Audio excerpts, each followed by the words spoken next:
Number 2 میں بھائیوں کے شعبے میں کوئی بھائی ہو غیر مسلم تو ان کو موقع دیجیے۔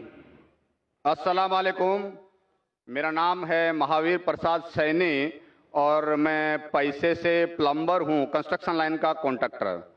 اور میں ویسے تو ڈاکٹر صاحب کا بہت بڑا فین ہوں، اور ویسے میں سبھی دھرم سبھاؤں میں جاتا ہوں، دیکھتا ہوں، اور خاص کر کے اسلام کی جو دھرم سبھا کا جو آج میں یہ جو جن سیلاب دیکھ رہا ہوں، اس کو دیکھ کے تو مجھے وشواس بھی نہیں ہو رہا ہے کہ اتنا بڑا جن سیلاب ایکتا کے ساتھ شانتی سے جو بیٹھا ہے۔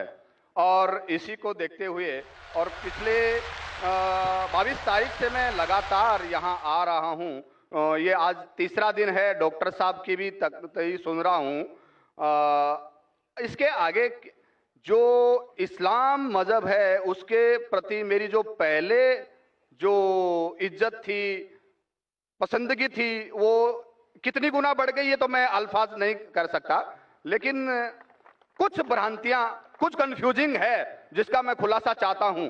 اس کے لیے خلاصہ چاہتا ہوں کہ ان فیوچر ہو سکتا ہے، میری بھی ایک دلی تمنا ہے کہ میں بھی اسلام قبول کر لوں کچھ پاریوارک ذمہ داریوں کو پورا کرنے کے بعد۔ تو یہ میری جو کنفیوزنگ ہے، اس کے بارے میں ذرا ڈاکٹر صاحب سے میری ونتی ہے کہ کچھ خلاصہ کریں۔ جیسے کہ ہم سب مانتے ہیں، ہم سب مسلم بھائی مانتے ہیں کہ اللہ ایک ہے، اللہ کے رسول پیغمبر آخری پیغمبر ہیں، قرآن پاک ایک ہیں، تو پھر اس کے ماننے والوں میں اتنی ویرودابھاس، اتنی بھرانتیاں کیوں ہے؟ اتنی بھرانتیاں، اتنی گٹ بازی کہ جب میں یہاں باندرا سے یہاں آ رہا تھا تو کچھ مسلم بھائیوں سے جب میں نے ذکر کیا کہ میں اجتماع میں جا رہا ہوں تو مجھ سے پوچھا گیا آزاد میدان جا رہے ہو کیا؟ میں نے کہا نہیں، میں تو شائن جا رہا ہوں۔ ارے کہاں جا رہے ہو تم؟ وہاں نہیں تو آزاد میدان جاؤ۔ میں بولا کیوں بھائی؟ وہاں بھی اللہ کو ایک مانتے ہیں، قرآن کی قواعد ہوتی ہے، اور میں نے ڈاکٹر صاحب کا جیسے سنا، حدیث کی، قرآن کی، سنت کی جو باتیں ہوتی ہے میرے کو بہت پسند ہے، اور وہی چیزیں ہیں عام اسلام میں، پھر تم کیوں برائی کیوں کر رہے ہو؟ تو میں نے جب 10 لوگوں سے پوچھا تو 10 میں سے 10 لوگوں نے مجھے منع کیا، یعنی کہ 100% منع کیا، اور 10 میں سے ایک تو ہمارے ایک مسجد کے جناب جی تھے جو نماز پڑھاتے ہیں، انہوں نے بھی مجھے منع کیا کہ تمہارا ایمان خراب ہو جائے گا۔ تو یہی ایسا کیوں؟ کہیں تو کچھ مس انڈرسٹینڈنگ ہے جس کا میں خلاصہ چاہتا ہوں۔ جب اللہ ایک ہے، قرآن ایک ہے، پیغمبر ایک ہے، تو پھر اتنی بھرانتیاں کیوں؟ آپس کے اندر اتنی کھیچم کھاچ کیوں؟ بھائی صاحب نے ایک بہت اہم سوال کیا۔ سوال کے پہلے یہ کہا کہ کانفرنس کے سٹارٹنگ سے آ رہے ہیں اور وہ حیران ہیں، انہیں یقین نہیں ہو رہا ہے کہ اتنا بڑا مجمع اتنے امن کے ساتھ، اتنی شانتی کے ساتھ۔ بھائی صاحب مجھے بھی یقین نہیں ہو رہا ہے، مجھے بھی یقین نہیں ہو رہا ہے، بمبئی کی پولیس کو بھی یقین نہیں ہو رہا ہے۔ یہ صرف ممکن ہے ایشور، خدا اور اللہ کی مرضی سے، ورنہ جب پولیس سے میں بات کرتا ہوں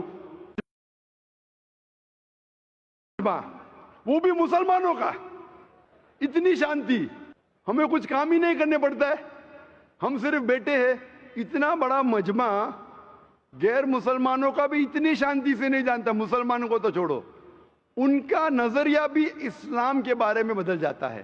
اور آپ مجھے اگر پوچھیں گے، ہمارے بھی پولیس ہمیں جو مدد کر رہی ہے کہ شانتی سے جائے، ہمارے پاس بھی کیمراز وہ سب لگے ہیں، لیکن میں سمجھتا ہوں یہ صرف اللہ سبحانہ و تعالیٰ ہی، اس کی مرضی سے ہی یہ پاسبل ہے، یہ ممکن ہے کہ اتنی شانتی سے لوگ آتے ہیں، اتنی شانتی سے جاتے ہیں، ورنہ یہ ممکن ہی نہیں ہے۔ آپ کا سوال یہ تھا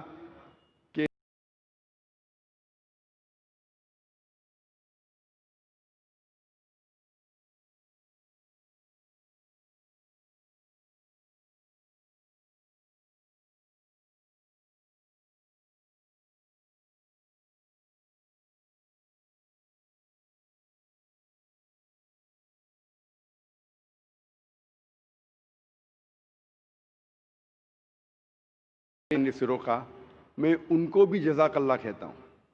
میں جانتا ہوں کہ لاکھوں پیمفلیٹس بٹے کہ اس سمیہ گراؤنڈ میں مت آؤ, وہ ذاکر نائک آپ کو بہکائیں گا. ہم نے بھی پبلسٹی کی, لیکن شاید پبلسٹی میں کمی تھی تو اللہ سبحانہ و تعالیٰ نے ان کے ذریعے لوگوں سے پیمفلیٹ بٹوائے. کئی لوگ نے مجھے کہا کہ میں تو بھول ہی گیا تھا جاننے کے لیے, جب یہ پیمفلیٹ ملا نہیں جانا چاہیے تو مجھے یاد آ گیا. کتنے لوگ نے مجھے کہا کہ میرے جانے کا ارادہ نہیں تھا سمیہ گراؤنڈ میں, جب یہ ملا کہ یہ ذاکر نائک بھڑکاتا ہے, ہم دیکھیں گے کیسا بھڑکائیں گا, کیسا بہکائیں گا. ہم بھی تو دیکھے, کئی لوگ آ رہے دیکھنے کے لیے. تو الحمدللہ میں ان کا شکر گزار ہوں, میں ان لوگوں کا شکر گزار ہوں جو لوگ نے پیمفلیٹ بانٹا, جو لوگ کہہ رہے مت آئیے, ان کا شکر گزار ہوں.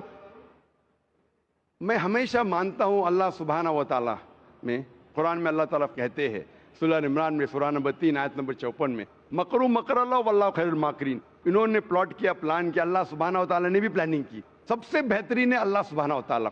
شاید ہمارے پبلسٹی میں کمی رہ گئی تھی تو اللہ سبحانہ و تعالیٰ نے اور پلاننگ کیا. اور مجھے ان سے کوئی گلا شکوہ نہیں ہے, مجھے کوئی گلا شکوہ نہیں ہے. میں ان کو جزاک اللہ کہتا ہوں, اور میں اللہ سبحانہ و تعالیٰ درخواست کرتا ہوں کہ مجھے اور ان کو ہدایت دے. آپ کا جو مین سوال تھا کہ جب مسلمانوں کا قرآن ایک, مسلمانوں کا جو اللہ ہے, خدا ہے, ایشور ہے ایک, پیغمبر ایک, تو فرقے کیوں گروپزم؟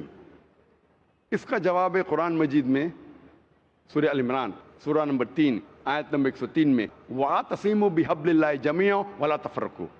آپ لوگ اللہ کی رسی کو مضبوطی سے پکڑو اور آپس میں مت بٹو.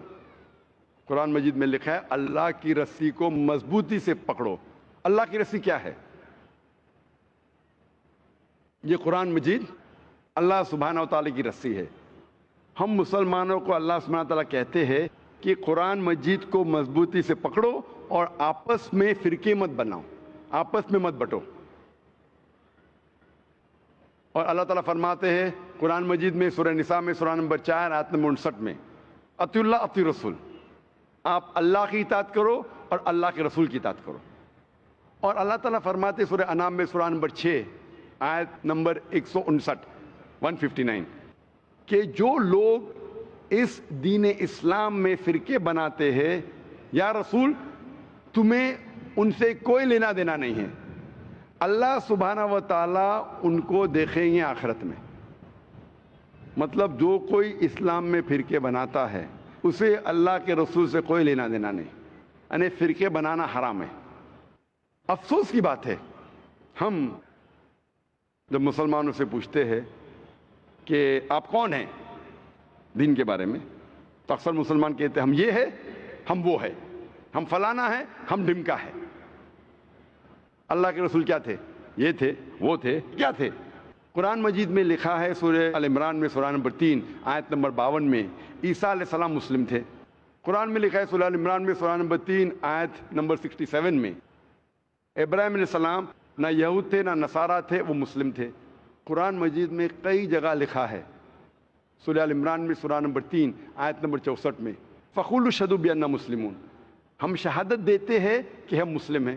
قرآن مجید میں لکھا ہے سورہ فصلت میں سورہ نمبر 41 آیت نمبر 33, وَقَالَ إِنَّنِي مِنَ الْمُسْلِمِينَ, کہو کہ میں مسلم ہوں.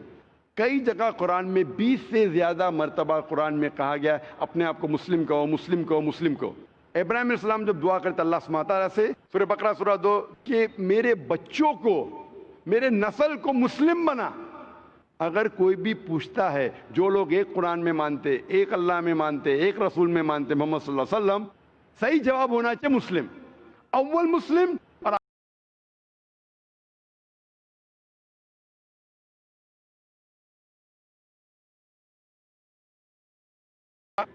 سنن ابو داؤد میں والیوم نمبر 5 حدیث نمبر 4596 اللہ کے رسول فرماتے کہ مسلمان 73 فرقے میں بٹیں گے.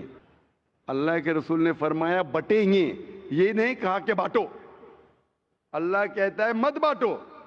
اللہ کے رسول جانتے ہیں اللہ کے کہنے کے بعد کہ مت بانٹو, پھر بھی یہ مسلمان لوگ اسلام کو فرقے میں بانٹیں گے. اور ایک حدیث اللہ کے رسول کی ترمذی کی جس میں اللہ کے رسول نے فرمایا کہ مسلمان 73 فرقے میں بٹیں گے اور ان میں سے ایک ہی جنت میں جائے گا۔ جب صحابہ نے پوچھا کون سا فرقہ، کون جائیں گا جنت میں، اللہ کے رسول فرماتے وہ لوگ جو میرے باتوں پہ عمل کرتے ہیں، وہ لوگ جو قرآن اور صحیح حدیث پہ عمل کرتے ہیں۔ تو جو لوگ اللہ کی رسی کو مضبوطی سے پکڑتے ہیں صرف وہ لوگ جنت میں جائیں گے۔ ہمیں اسلام، دین اسلام کو کوئی بھی فرقے میں بانٹنے کی ضرورت نہیں۔ اسلام کو فرقے میں بانٹنا غلط ہے، اور جو بھی کوئی مسلمان اسلام کو فرقے میں بانٹتا ہے وہ ایک صحیح مسلمان نہیں ہے۔ ہمیں صرف اللہ اور اللہ کے رسول میں ماننا چاہیے اور اس پہ ایمان لانا چاہیے۔ جو بھی اختلاف ہے، اختلاف کا مطلب یہ نہیں کہ ہم فرقے میں بٹ جائے۔ اختلاف ہے تو اس کا حل کرو قرآن اور حدیث کی روشنی میں، جو قرآن اور حدیث کہتا ہے اس کے اوپر عمل کرو۔ تو صحیح چیز یہ ہے کہ ہمارے دین اسلام میں کوئی فرقے نہیں، جو بھی کوئی اسلام میں فرقے بناتا ہے وہ غلط کرتا ہے۔ اور آپ نے کہا اپنے سوال میں کہ کچھ سوالات ہیں اور ہو سکتا ہے کہ بہت جلد آپ اسلام قبول کریں گے، آپ کے پاس کچھ مشکلات ہے، لیکن میرے آپ سے درخواست ہے کہ ہمیں نہیں پتہ ہم کتنا جینے والے ہیں۔ اگر آپ کو یقین ہو چکا ہے کہ دین حق کا دین ہے، اگر آپ سوچیں گے کہ انشاءاللہ میں ایک ہفتے بات کروں گا یا 2 ہفتے بات کروں گا، 1 مہینے بات کروں گا، میرا ذرا کام باقی ہے، 1 مہینے میں ایسا ہو جائے گا ویسا ہو جائے گا، نیا فلیٹ مل جائے گا میں اس میں جاؤں گا، جو بھی ہے، کسی کو نہیں پتا ہم کل کا سورج دیکھنے والے کیا نہیں، نہ مجھے نہ آپ کو۔ میرے پاس کوئی گارنٹی نہیں میں کل کا سورج دیکھوں گا کہ نہیں، انشاءاللہ امید ہے دیکھوں گا، لیکن میں یہ نہیں کہہ سکتا ہوں، مجھے نہیں پتا میری زندگی کتنی لمبی ہے کتنی بڑی ہے۔ تو اسی لیے اگر آپ کو یقین نہیں ہوا تو مت قبول کرو، یقین ہو گیا تو میری یہ درخواست ہے آپ سے کہ آپ کو اگر یقین ہو گیا کہ اللہ ایک ہے، اس کے پیغمبر محمد صلی اللہ علیہ وسلم آخری پیغمبر ہے اور یہ دین حق کا دین ہے، تو آپ اس میں دیر مت کیجئے۔ مشکلات تو آتے رہیں گے، آپ قبول کرو یا نہیں کرو، قبول کرنے کے بعد بھی آئیں گے، نہیں کرے تو بھی آئیں گے، یہ ہمارے لیے امتحان ہے۔ جس طریقے سے اللہ تعالیٰ فرماتے ہیں قرآن مجید میں سورہ ملک میں سورہ نمبر 67 آیت نمبر 2 میں الذی خلق الموت والحیات، اللہ سبحانہ و تعالیٰ نے موت اور زندگی دی آپ کو پرکھنے کے لیے آپ کتنے اچھے ہیں۔ تو یہ ہمارے لیے ایک ٹیسٹ ہے، ہمارے لیے امتحان ہے۔ تو اس لیے میں درخواست ہے اگر آپ کو یقین ہے کہ دین الحق ہے اور صحیح مذہب ہے، آپ اس کو قبول کرنے میں دیری مت کیجیے۔ جی آپ کی بات بالکل ٹھیک ہے، لیکن کچھ سماجک ذمہ داریاں ہیں جن کو اسی مذہب میں رہ کے پورا کرنا ضروری ہو جاتا ہے، وہ پورا کرنے کے بعد ہی کر پائیں گے۔ میں آپ سے یہ کہوں گا آپ کو پبلک میں شہادہ دینے کی ضرورت نہیں، اسلام قبول کرنے کے لیے پبلک میں شہادہ دینے کی شرط ہی نہیں ہے، آپ کو کسی کو بولنے کی بھی ضرورت نہیں ہے، یہ آپ اور آپ کے خدا کے درمیان ہے، آپ اور اللہ کے درمیان ہے۔ میں آپ سے یہ التجا کروں گا، آپ سے یہ درخواست کروں گا، ریکویسٹ کروں گا، اگر یقین ہے دل میں قبول کرو، لوگ کو بولنے کی ضرورت ہی نہیں، مائک پہ شہادہ دینے کی ضرورت ہی نہیں، ذاکر کو بولنے کی بھی ضرورت نہیں، ذاکر کو بولنے کا شرط نہیں ہے اسلام میں داخل ہونے کے لیے، اللہ اور آپ کے درمیان ہے، آپ کم از کم دل میں ایمان